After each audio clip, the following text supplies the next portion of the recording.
and welcome to this week's episode of the Wire Wrap. I'm Jahnavi.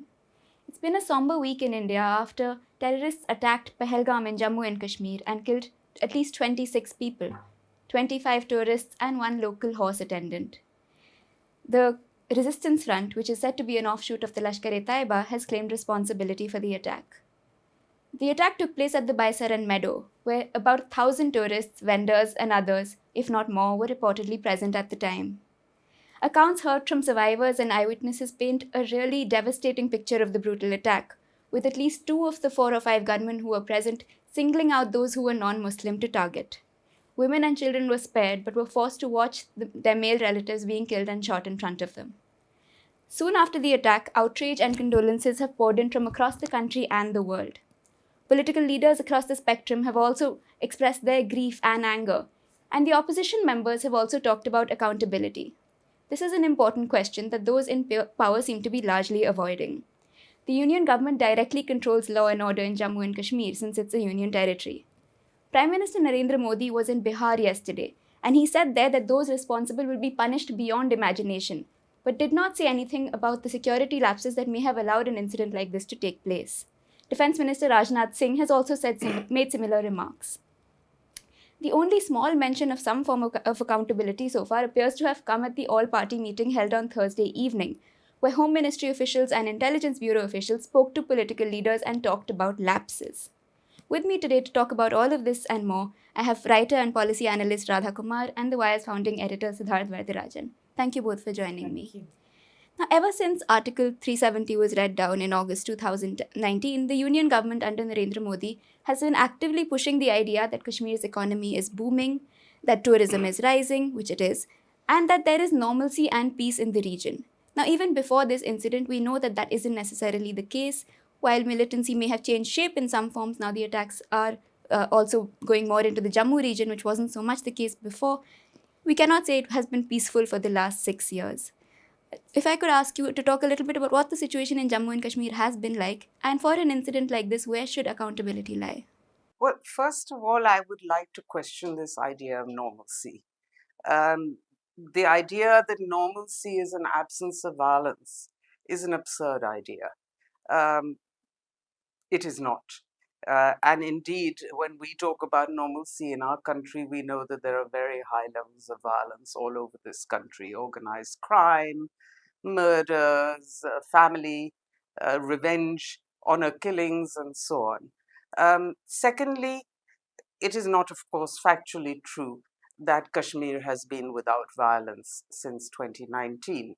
The data is very clear that there has been violence, and from 2021, there was a rising trend of violence in parts of Jammu, which had already started to spread to South Kashmir, and indeed even to North Kashmir, with isolated instances of terrorist attacks, of crossfire between armed groups and security forces.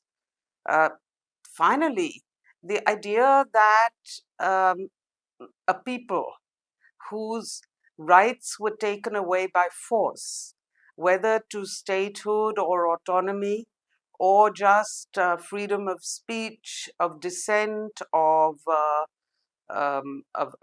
association, of mobilizing for protest, peaceful, nonviolent protest, all of these rights were taken away. How on earth can you call that a normal situation?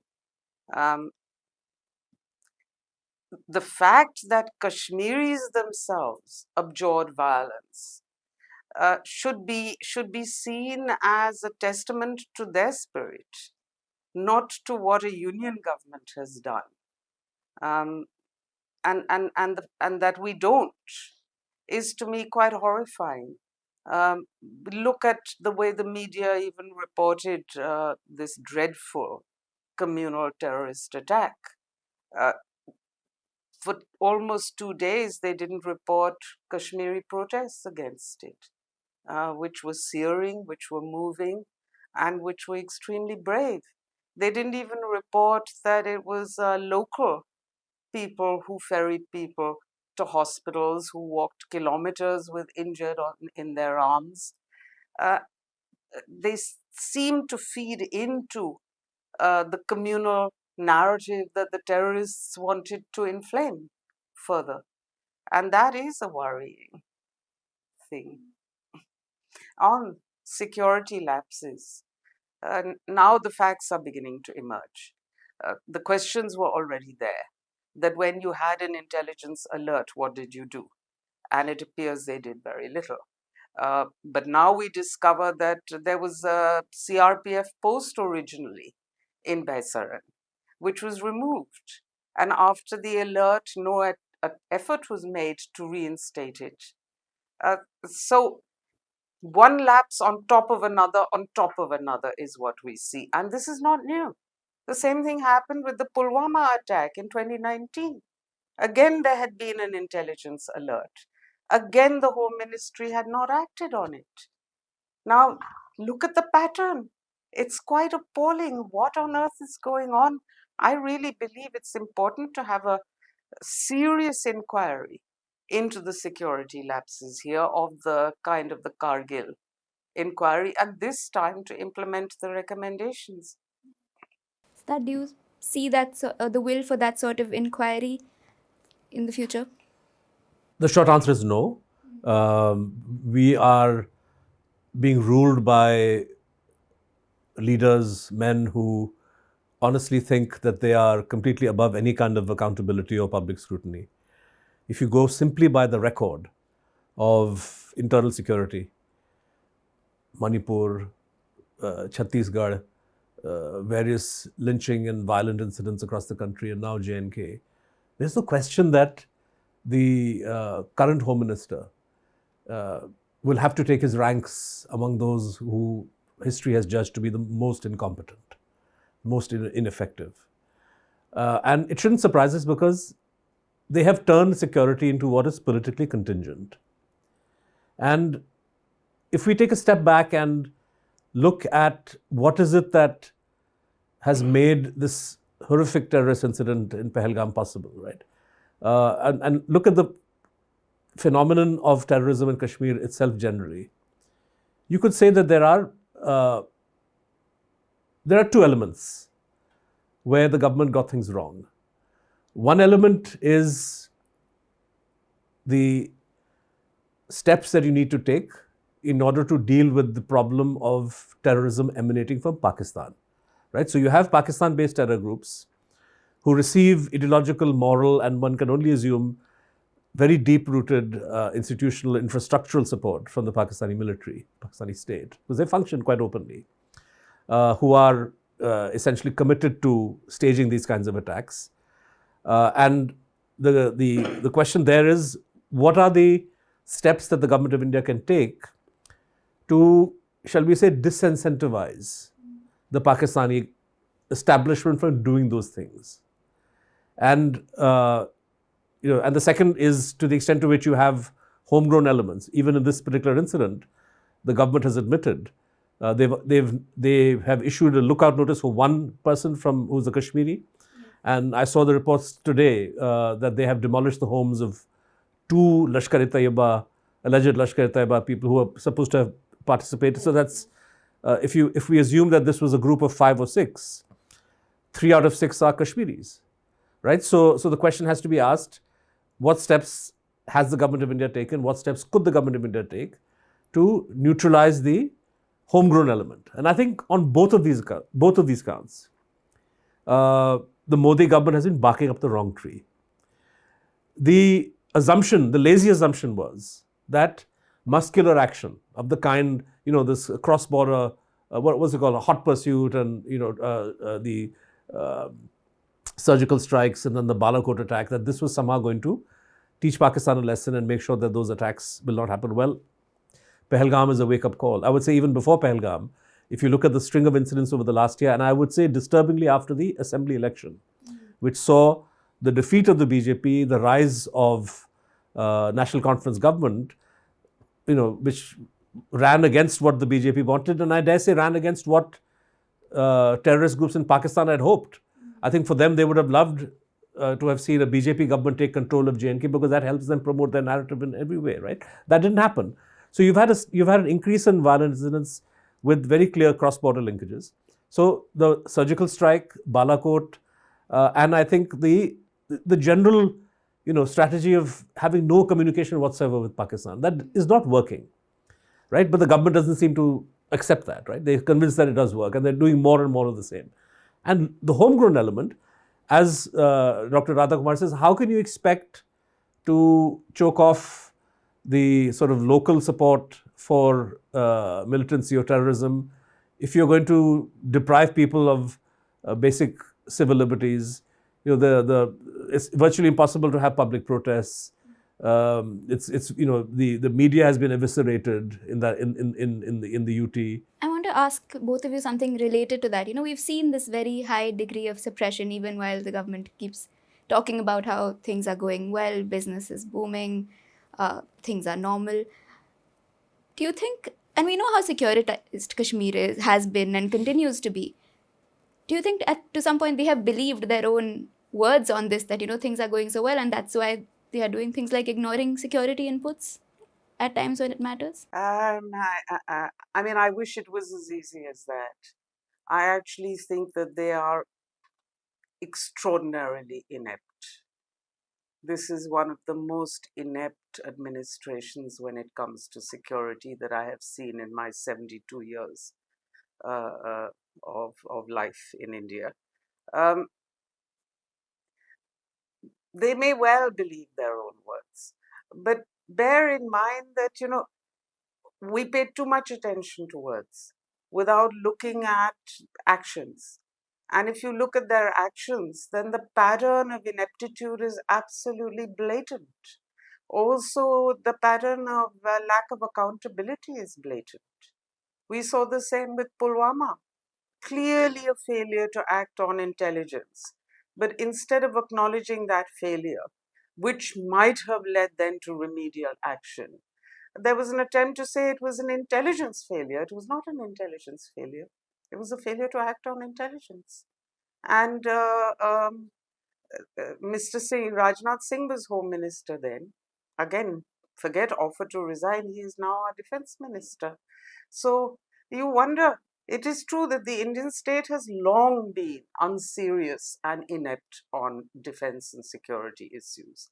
But there comes a point of scale and a point of measure in which you have to ask these questions. I would disagree with you on one point. I don't think that actually there has been a significant rise in violence or terrorist incidents post the election. I think there has been a rising curve from 2020, 2021. And in fact, it has been to me quite interesting that there hasn't been anything dramatic until now, because I would have expected it. I expected that after you had an elected administration in place, there would be a rise in armed violence, especially by cross-border militant groups who would not want an elected administration to gain legitimacy. So to me, it's interesting that this is the first big one that we've seen. I should clarify, or I should qualify what I said. You're right. What I meant was actually something that I picked up from a column that Prem Shankar Jha wrote, where he said within the general uptick of incidents, the character of some of the incidents post the elections, more targeting at civilians, more targeting at minorities, more targeting at outsiders. So he sees that there's... But he's wrong. No, but you had the attack on the tunnel workers, for example. You did, but you've had these attacks from 2020 onwards on migrant workers, on pundits, on soft teachers, targets of this kind, yeah, and aimed at and very polarizing. specific, and that has been a trend Yeah. from the 60s or maybe even from 1947, 48 itself. But just to speak on the political, there's no question that there is an intelligence failure here, and it was smart of the government at the all-party meeting to actually field intelligence officers who would then say that, right? And in a way, I think that's the easy way out, because I see this, more than a failure at the tactical level of intelligence not coming in time and not being acted upon. There is a manifest political failure at the very highest level, and that failure stems from this belief and approach which you have, when you said have they, begun to believe their own rhetoric and so on, that political failure is that the whole approach to the valley, to J&K, 370, Pakistan, is completely and fundamentally flawed. And they have convinced themselves that this is the way that violence and terrorism is going to end. This is the way that so-called normalcy is going to be restored. You had elected chief ministers, former elected chief ministers under house arrest for a year and a half. You think that's going to get you security? Do you think that was even remotely justified from a law and order point of view? So you can do that on the one hand. You try to have civil protests that target a government functionary or target the central government in Sri Lanka. Good luck in being able to even get 5 feet, have a protest march even 5 meters down the road. But you can have 1,000 tourists entering a place, and then you say, well, we didn't know the meadow was open. What kind of Mickey Mouse operation are you running? And I think that the third element or layer of the political failure is that, you were supposed to restore full statehood of J&K. And that means that then the elected government, which is the primary stakeholder, in whom people have reposed their faith and trust, will then assume responsibilities with the support of the union government, no doubt. But everything you've done has been to undermine the elected government. So you have a law and order. Amit Shah goes to Srinagar 3 days before Pahalgam. You have a law, and you have a meeting with him on other issues. And when it's time to discuss law and order, you say, okay, Tata, goodbye. And then you have an all-party meeting, and you say, I'm not going to call national conference because you have some rule that MPs, you have to have minimum of 5 MPs. So this kind of absurd political handling by Mr. Modi, and the buck stops with him.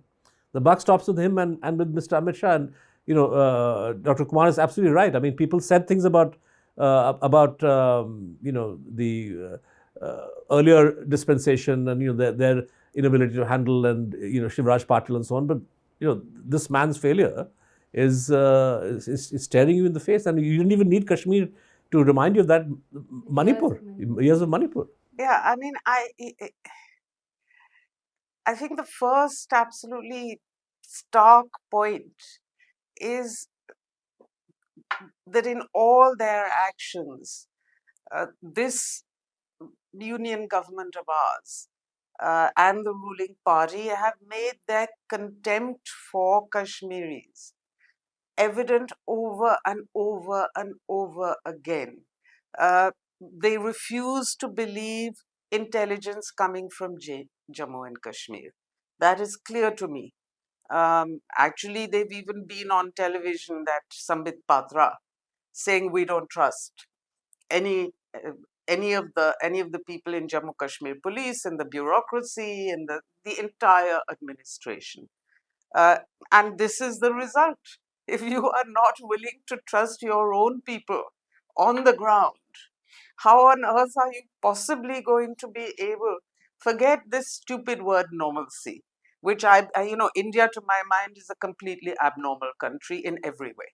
And therefore, this business of talking normalcy just makes no sense to me at all. But forgetting that, here's the question, that if you are not going to work together with either elected or appointed people, then you will never, ever be able to get peace on the ground, security, let alone democracy. And then you come to that question, the chicken and egg question. These people will respond saying, you can't have democracy in a conflict and terrorism prone area, and so on. You have to first sort it out and bring peace, and then you will have democracy. But the truth is that the only time, provably, at which there was a sustained decline in militancy was during the years of the Vajpayee and Manmohan Singh led peace process, 2002 to 2013. And even when today these people talk about having brought the levels of violence down, if you look at how they select their figures, they compare it to 2016, 2017, when they themselves started cross-border firing with Pakistan. Uh, They never compare it with 2013 when the figures had come to below 50 of civilian casualties. Today the figures are what? They are below 200 or below 150. That is, they are at least 3 or 4 times what they were in 2013. What is the lesson learned there? The lesson learned is that you have to work with people. And what saddens but also disturbs me is this refusal to recognize that every time you have tried a peace process with Kashmiris, I'm not talking about Pakistanis, it has yielded results almost immediately. And when we were appointed interlocutors, it was after, just immediately after that summer of discontent when stone pelting and responses led to the death of more than 100 young people. Anger was so high in Kashmir and hostility towards us. And yet, within 2 or 3 months, there was a complete pivot when the media started to support us.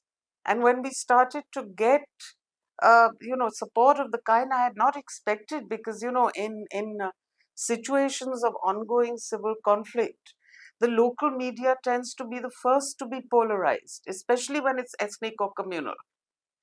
In this case, it was the opposite. The local media were coming and supporting us when our own union administration was not supporting us. And the lesson I derive from that is that this is a remarkable people. Maybe it is also something wonderful in the potential of Indians altogether, because I'm sure we would find the same in Manipur.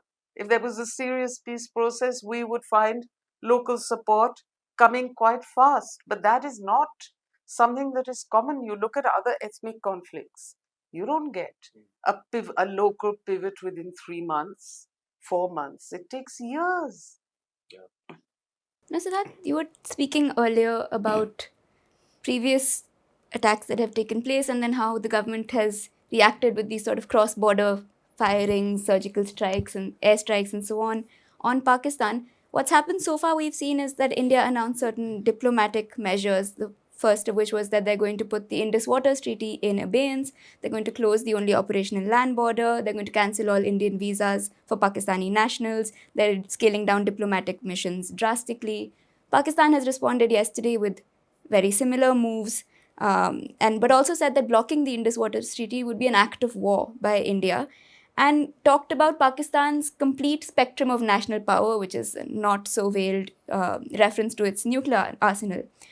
Now, I think whether or not there's going to be some form of military retaliation, what happens next, that has been something that's been on everyone's mind. So, Siddharth, if you could talk a little bit about what do you think of the steps that have been taken so far and what do you think comes next? So I'll come to that in 2 minutes. I just want to compare this response to the response of the government of India after the 26/11 attack, which was, much bigger death toll, more horrific kind of incident over two days in Bombay. And the government of India was under enormous pressure from people in the media, ordinary folks, as well as the opposition BJP, right, to show a muscular response. I recall, and we speak about Amit Shah not being, the opposition is too polite to raise questions about Amit Shah.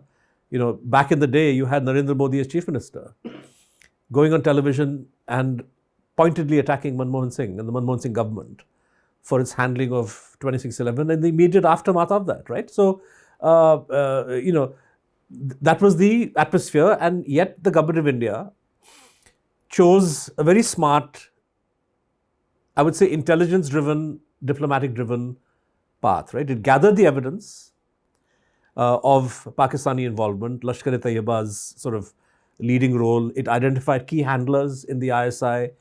It prepared a very comprehensive dossier, which you've seen. All of us saw that. It was released to the media, shared with foreign diplomats. And that became the basis for not just India's ability, but the whole world putting pressure on Pakistan to actually accept that the attack originated in Pakistan and that Pakistan had an obligation to identify and punish those involved. It's a different matter that that long drawn out process has, saw some action and it petered out and so on and so forth. But to my mind, if from 2008, from 26/11 till roughly the Pathankot attacks of 2016, if you had an 8-year period where, terrorism, cross-border terrorism and violence of this kind came down dramatically, it had a lot to do with a very smart, intelligence-driven approach that India took, right? Meticulous, no rush to judgment, but when you gather the evidence, you then, wham, you hit Pakistan with that. Here, the assumption has been from day one, and the government may not be wrong, probably are right, and maybe they have information. They haven't shared it with anybody abroad or foreign diplomats, but the assumption is that Pakistan bears responsibility for this, and they've announced these measures. The measures by themselves don't, relations between India and Pakistan are already at such a low level. The embassies are non-functional. Traffic at Wagah, I've crossed it 3 or 4 times in the last year or two. Most of the traffic is of diplomatic families, some spouses, and Sikh jathas who are going to Pakistan. Hardly any Pakistanis coming into India except some Hindu families. So, the visas aren't being issued, so closing Wagah Atari doesn't really make a difference, right? Medical, people coming here for treatment, that had stopped. So, an Indus Water Treaty, yes, it's a major statement because this is a treaty that's held for 7 decades. And it touches a lot of core anxieties in Pakistan, which is a lower riparian state and agriculture is heavily dependent on water flows. But the practical import is that in the absence of storage facilities in India, like even if we were to abrogate and tear up the Indus Water Treaty and say we're going to commandeer the waters of the western rivers, right, which is the Chenab, Indus and the Sutlej, you can't build storage overnight. And the geography is such that you can't even build adequate storage up there where these rivers flow through, right? So you then have to create tunnels to bring that water all the way to the Indian mainland. It's a nutty idea, and it can't happen. But in low season, when the flow of water that farmers in Pakistan receive depends a little to the ability for whatever limited storage India has at Baglihar, for example, your ability to play with the timing and release and quantum of water releases, that can have an impact, but it's a micro level impact. Pakistan has flagged immediately. We know from 2002 when the Italian pugwash scientists had a chat with General Khalid Kidwai, who was head of the Strategic Plans Division, and he revealed that the Pakistani nuclear, the first strike option would essentially be reserved if Pakistan faces an existential threat. And when he was asked to define what that meant, one of the factors he said was economic strangulation of Pakistan, which he then went on to further define as cutting off Indus water flow or blockading Pakistani ports. So that would be a red line which then Pakistan would consider using nuclear. So they've very consciously brought the N word into play as a way of signaling to the Indian side that, look, don't mess with this because things can escalate and become bad very quickly. But there's, frankly, in the short term, nothing much that India could do to restrict water flows in any case.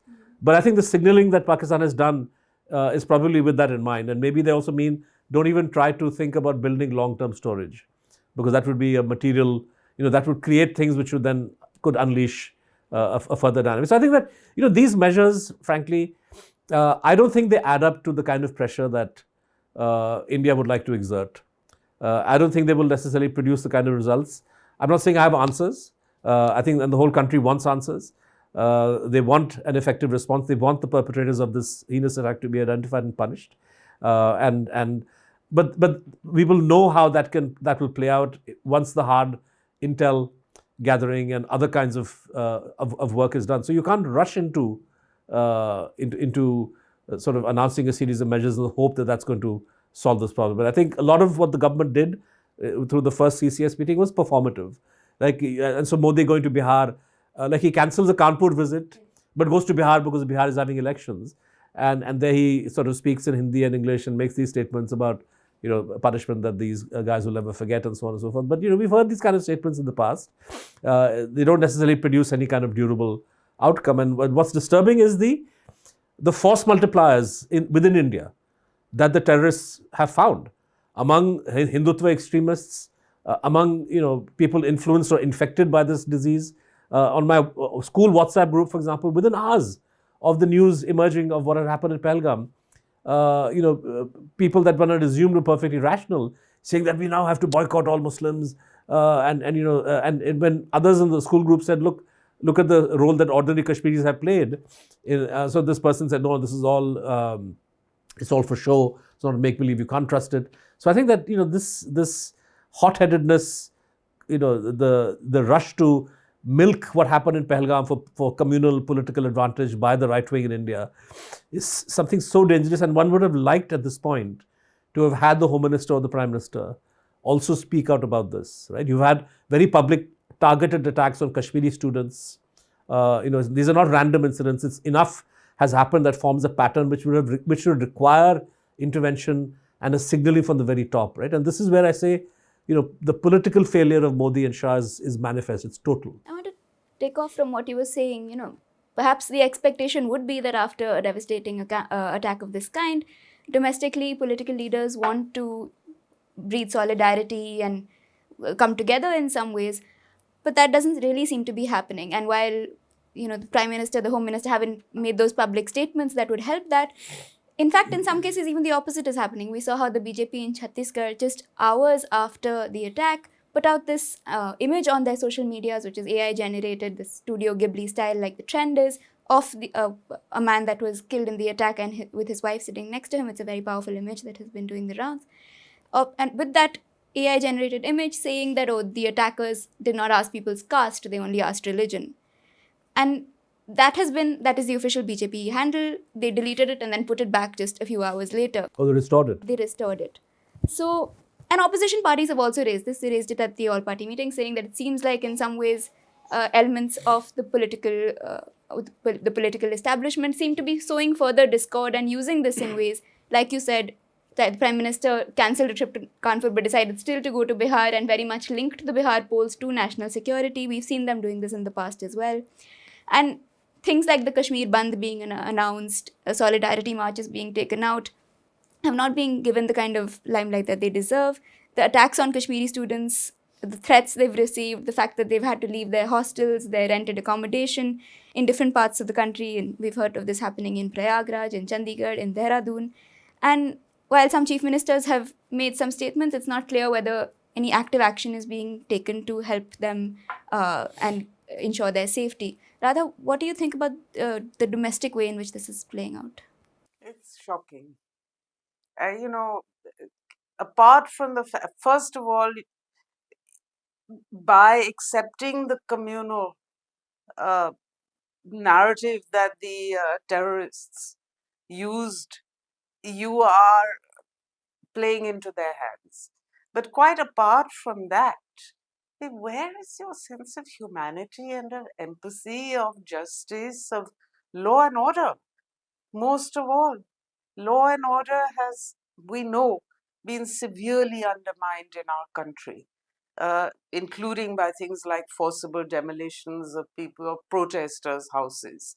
I will not talk about the demolition of these two Lashkar associates' houses. But all you are doing is creating greater and greater discord in this country, which surely cannot afford discord. We are not only a very large and very diverse population, we also are a population that is poor.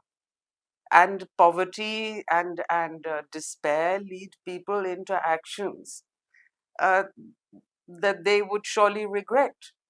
Now you're paying no attention to any of that. And you are going ahead and continuing to divide and polarize. How are you not sowing a fertile ground for more violence and possibly even more terrorism? This would be my first question on all of this. It seems to me that first and foremost, you need to be working with the elected administration and the elected legislatures in Kashmir. But you also need to be welcoming, praising the response of Kashmiris to this. Their repudiation of all communal intent is surely something that provides you an opportunity to reverse the communal tide in this country. But you, instead of doing that, you are turning around and going in the other direction. It's not a serious, it's not a responsible, it's not an accountable approach to have. I hope that the opposition tries to fill those gaps. I saw somewhere that Rahul Gandhi is planning to go to Kashmir quite soon. Oh, he's already there. So, well, I hope very much that he welcomes and praises and reverses the communal problem. You know, the student thing. We saw that happen in 2010 as well and before. But that time we asked Mr. Chidambaram to immediately send a notice to all police stations. And he did. And there was an impact. I won't pretend that the harassment of students did ended fully, but it did decline considerably. Uh, and where did it not decline? In BJP ruled states. So I would say that there is a special responsibility on the chief ministers of these states, whether it's UP, whether it's Uttarakhand, whether it's Haryana, all BJP ruled, and whether it's BJP offices in Chhattisgarh. They need immediately to call meetings of their police. They need to speak to vice chancellors of universities. That is the kind of action they need to take. And it really is grotesque that they are not doing so. You know, Jahnavi, I was struck also, if I can just say, by the response of many of the survivors. The woman in Karnataka, the woman in Gujarat, Madhya Pradesh. I saw this statement by a young boy. So, you know. And they've all gone out of their way to highlight how much the locals helped them. I mean, the fact that, you know, I mean, they didn't. I mean, these people are also our primary source for the fact that there was communal targeting, right? And they saw it with their own eyes, and they're the ones who tell you about it. And then they're also saying in the same breath that Kashmir is not a communal place, that we've experienced no problem with the locals. Locals helped us. They were all Muslims. And many of them used very evocative language because they knew how their suffering was being used and exploited by politicians to polarize society and target Muslims on a nationwide basis, right? You know, I was struck by, I think, Suvendu Adhikari, this BJP leader in West Bengal. He goes to visit, try to condole with the you know, a woman whose husband died, and you can see that he's clearly trying to excite passion and hatred, and you know, rather than trying to calm somebody down and offer sympathy, you've gone there just to do a little bit of drama and theatre for the cameras, right? So it's so irresponsible for BJP leaders to serve, and I'm saying this with the full sense of responsibility, that they are acting as force multipliers for the terrorists who targeted Hindu tourists in that valley in Pahalgam. And I think somewhere down the line, Hindus in this country also need to ask that for all the rhetoric of Mr. Modi and Mr. Shah, all the sort of so-called Hindutva politics and Hindu-centric statements that they make, the fact is that they have, you know, Hindus are unsafe in their under their administration, and that you know, somewhere down the line, maybe the government looks at ordinary Hindus as kind of expendable, you know, fodder for a wider political goal. And I think that, you know, these are serious issues that need to be raised. Maybe the opposition, it's too early for them to speak about it because they don't have the sort of the bad taste that Mr. Modi showed after 26/11. But certainly, as analysts, as journalists, it's our duty to point this out, that you know, the BJP leadership, Hindutva, and you know, there's a method to this madness. I'm looking at some of the WhatsApp messages. You know, very well drafted, long messages are coming in various groups, and so there is, I think, a very conscious attempt to exploit this, and I think it's sinister. I think it's evil, and you know, whoever is doing this should stop. And I think you know, if Mr. Modi and Mr. Shah have any loyalty to the Constitution and to the sort of performing the roles that the people have elected them to do, they should publicly disavow and speak out against these kind of statements that are circulating, often in the name of Hindus, Hindutva, and so on. I just wanted to, completely agree with everything you said. Uh, I would just say we must separate this set of issues from the set of issues concerning Pakistan, even though they are not necessarily completely separable. Making a communal issue out of this helps the Pakistani administration, the military chief, the ISI, and the armed and terrorist groups. Um, but that's a separate issue. The question for me is, I was startled by the Pakistani response. I had thought that perhaps they would remember and offer at least some cooperation in investigating the resistance front and their backers in Pakistan, their funders, their trainers, their armors, and so on. The fact that they resorted immediately to ratcheting up both rhetoric and threat instead of offering to cooperate startled me considerably. And I would hope that there will be pressure on them, not only from our government, but from the international community at large. They were taken off the FATF grey list. One thing that is important is for them to be put back on the FATF grey list. The other is that those who are close to them, for example, China, must consider working closely with them, not only to attack or the term neutralize anti-China militancy, but also overall the other armed groups that are perhaps attacking Afghanistan, that are certainly attacking India. These are all interlinked.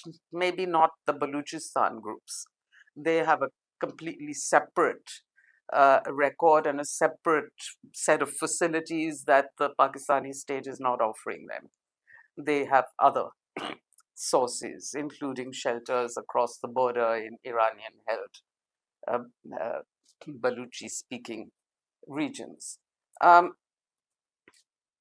That China is also making a separation between armed groups that attack them and armed groups that attack others does not bode well either for China or for the rest of the world. China is now one of the most important global players in history, and it is time. It is time for them to start exerting pressure on this issue, and maybe making even support conditional.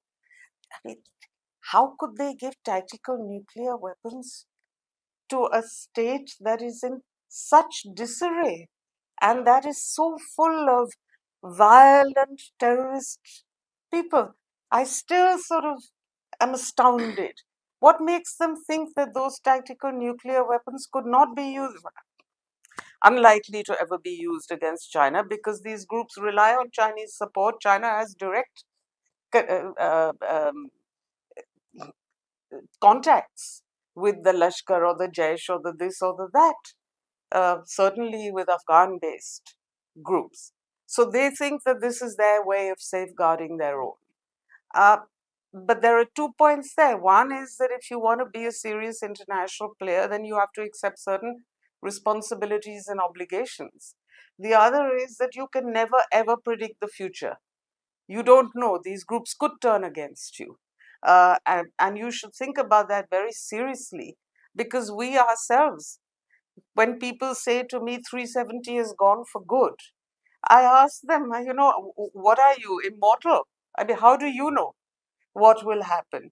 Because I know for a fact that some form of 370, perhaps in a different name, will always have to be the bedrock of a sustained, durable peace process. I cannot see any other. Jahnavi, just to come back to Pakistan, I thought, I was astonished and, at the singularly most irresponsible part of the Pakistani statement, and this was part of the National Security Committee's official release, right? But they try to claim that Pahalgam is some kind of false flag operation, right? Jalil Abbas, he's been foreign secretary. And this is a serious charge that you don't level unless you have some kind of evidence. Pakistanis have zero evidence. It's very easy to say that this is false flag. And and for viewers who may not understand, what they're implying essentially is that the Indian state itself did this, right? This was also a charge we heard after Chhattisgarh in 2000, when 36 Sikhs in Chhattisgarh village in Anantnag district were shot dead by Lashkar-e-Tayabba terrorists. And the fact that these terrorists wore army fatigues was designed to help spread that idea that this was done by the army. But subsequently, all the information that's come out, although at the end of the day, the terrorists who did that were never caught. One guy was caught, and he spoke about his Lashkar-e-Tayabba connections. And Barry Barack of the New York Times wrote about this and visited the village of the guy in Pakistan. So there's no doubt about who did this.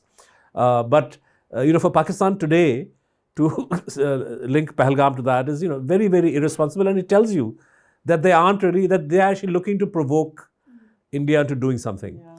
And I think somewhere down the line, what makes the situation so dangerous is that, as Dr. Kumar is saying, like Pakistan's, the level of dysfunctionality right now in terms of Pakistani politics, Pakistani polity is at a very high level, right? You have the most popular leader, Imran Khan, who's in jail, who is probably, and you're fearful of Imran Khan. Imran Khan's entire approach to politics in the last 5 years has been one of a hard line. Some of the language that he used after 370 against Prime Minister Modi, etc., was very unbecoming of a prime minister. So you have Imran Khan's basically pushing this process.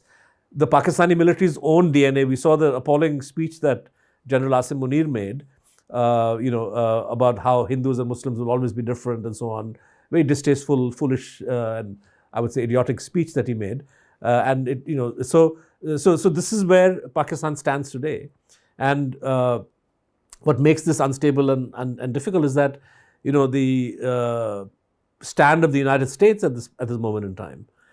Even this attack was timed by the Lashkar. I have no doubt that they're the ones who did this, by the Lashkar, to coincide with Vance's visit, Vice President Vance's visit. So what are you thinking, guys?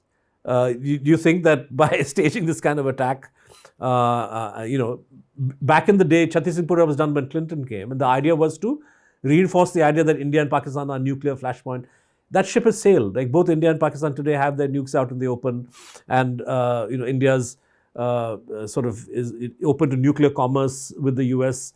The terrain is very different, and with Trump in the White House, there's no telling what kind of a position the Trump administration will take in the event that the government of India decides on a muscular response, right? So, frankly, I don't know what kind of thinking great strategic brains are planning these kinds of things, but the outcome is not going to be good. I would say right now, India and Pakistan are today in a very dangerous place because the least that can be expected as analysts is that you will have, Balakot plus as a response, and from the Indian side, and the Pakistanis, just as they responded to Balakot, will respond to Balakot plus, and I don't think whatever happens can be contained within just one or two iterations. It will be, and the world is less in a position to intervene and counsel restraint on Pakistan or even India for that matter than it was, 5 years ago.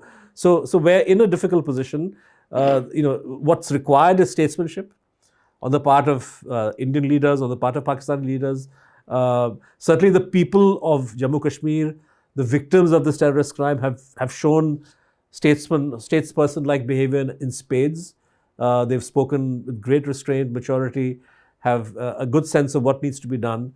But the same is not necessarily true of those who are in command. And I think that's why it's a little bit worrying as to where things are going to, go in the next weeks and months. We're going to be continuing to follow all of this on our websites and our YouTube channel. But that's all the time we have for today. Thank you both so much for joining me, and thank you all for watching.